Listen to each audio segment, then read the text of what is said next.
ازيكم عاملين ايه؟ يا رب دايما تكونوا بخير. النهارده فيديو جديد وموضوع جديد محتاجه كل الماميز تسمعني فيه، وبالذات اللي داخلين يقدموا لاولادهم جديد وقابلتهم المشكله دي.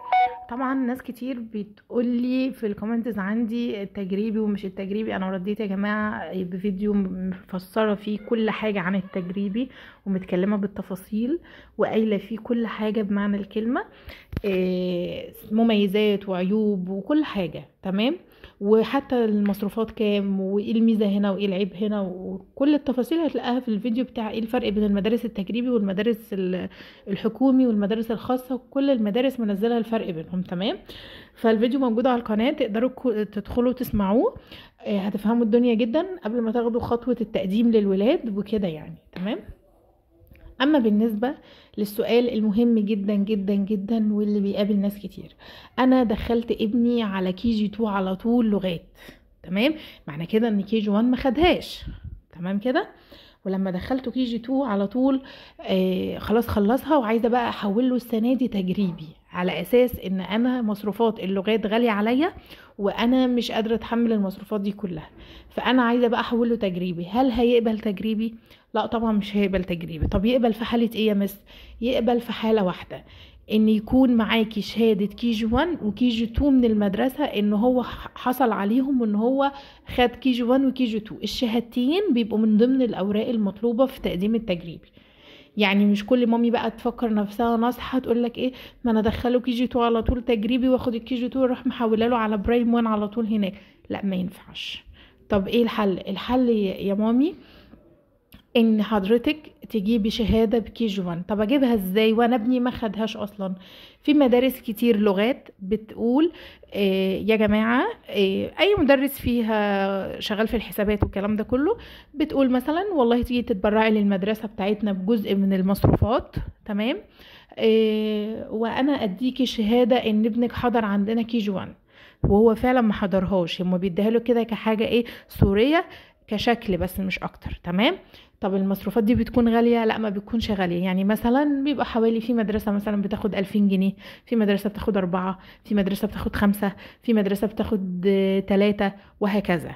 فانت حضرتك بتتوجهي لكذا مدرسة وبتشوفي ايه المناسب ليكي، وبتبتدي انك انت تعرضي عليهم الامر وتقول لهم انا عايزة شهادة ان ابني حضر كي جي 1 عندكم عشان انا عايزة احوله تجريبي، وتفهميهم القصة كلها تمام.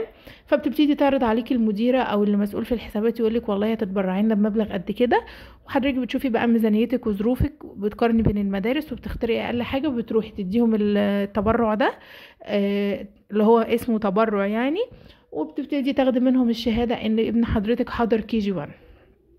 كده اصبح معاكي شهاده كي جي 1 وشهاده كي جي 2، وبتكون طبعا من ضمن الاوراق المطلوبه في تقديم التجريبي او التحويل للتجريبي اللي هو الحكومي او المتميز يعني تمام. تمام. في حاله كمان حد كلمني فيها، كانت سؤال برضو مهم جدا. هو انا لو حولت لابني، المفروض ابني دلوقتي خد كي جي 1 وكي جي 2 عادي جدا في مدرسه لغات، وعايزه احوله في مدرسه تجريبي بقى تمام، هينزل سنة؟ لا مش هينزل سنة. ليه؟ لان دي اسمها سنين اساسية. يعني مثلا ابن حضرتك فضل في المدرسة اللغات دي وليكن لحد جريد 2 تمام، وانت حابة بقى تحولي له على جريد 3، دي تعتبر سنة أساسية من أول برايم 1 وانت طالعة.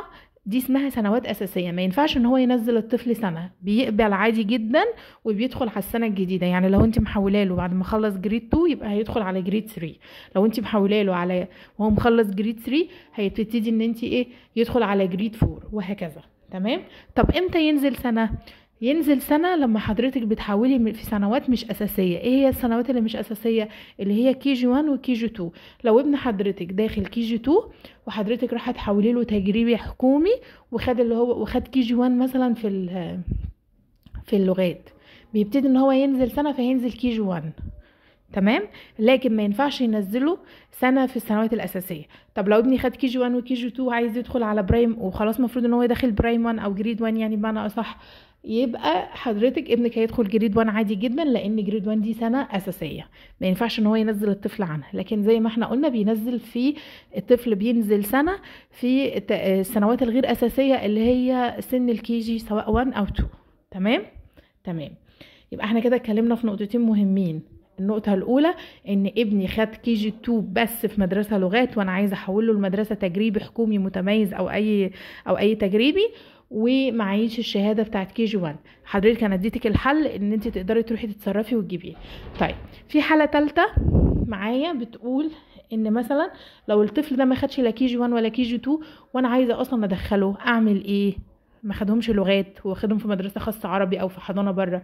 حضرتك بتبتدي تروحي برضو مدرسة وبتعرضي عليهم الامر وتقول لهم انا هتبرع بجزء للمدرسة، وهي بتحدد لك نسبة التبرع دي والله قد كده، وبتديكي شهادة فيها لكيجي ان هو حصل على كيجي 1 عندهم، وشهادة ان هو حصل على كيجي 2 عندهم مختومة، والدنيا تمام.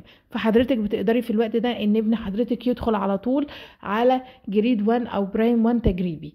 في الحالة دي بدل معاكي الشهادتين هتتكلفي شوية مصروفات وكده، بس مش مشكلة، لان خلاص انت كده ابنك ان شاء الله يبقى ثبت في التجريبي، وانت كمان قدرتي كمان ان السنتين دول تجيبي شهادتهم، دي حاجة كويسة جدا. تمام. يبقى دي المشكلة الثالثة. لو ابن حضرتك ما خدش كي جي 1 ولا كي جي 2 في مدرسة لغات، تقدري تعملي كده، تروحي لاي مدرسة لغات قريبة من حضرتك وتبتدي تعرضي عليهم الامر وتقول لهم انا هتبرع بجزء للمدرسة مقابل الشهادتين دول، ان ابني حضر كي جي 1 عندكم وحضر كي جي 2 عندكم. تمام. فبيبتدوا ان هم يدوكوا شهادتين مختومين من المدرسة وتحطوهم ضمن الاوراق المطلوبة في تقديم التجريبي او التجريبي المتميز. تمام كده. الفرق بين التجريبي والتجريبي المتميز ان التجريبي بيبقى فيه ماس وكونكت بلس وعربي، لكن التجريبي المتميز بيبقى زيادة على المواد، سواء والديسكفر بيبقى زيادة الفرنساوي من اول سنة رابعة ابتدائي اللي هو جريد 4. هو ده التجريبي المتميز، ومصاريفه بتبقى اغلى شوية، والكاباسيتي بتاع الكلاس بتبقى اقل شوية، يعني الكثافة بتبقى اقل شوية، وبيبقى هو يعتبر واحد في نظري. وزي ما قلت لكم هي نفس المواد، بس بيبقى زيادة الفرنساوي من جريد 4، بيبتدي الطفل ياخد من جريد 4 فرنساوي، ده في التجريبي المتميز. اما التاني لا، ما فيهوش فرنساوي. تمام. يا رب اكون فدتكم بمعلوماتي، ولو حابين اي اسئله انا تحت امركم في الكومنتس. وزي ما قلت لكم ما تنسوش قبل مرحله التقديم تسمعوا الفيديو بتاع ايه الفرق بين المدارس عندي على القناه، مهم جدا في قرارك كمامي. ما تنسونيش بلايك وكومنت حلو زيكم، وبصالح الدعاء ليا، واشتراك لقناتي عشان الفيديو يوصل لاكبر عدد من الناس. مع السلامه، هتبقى حشوني.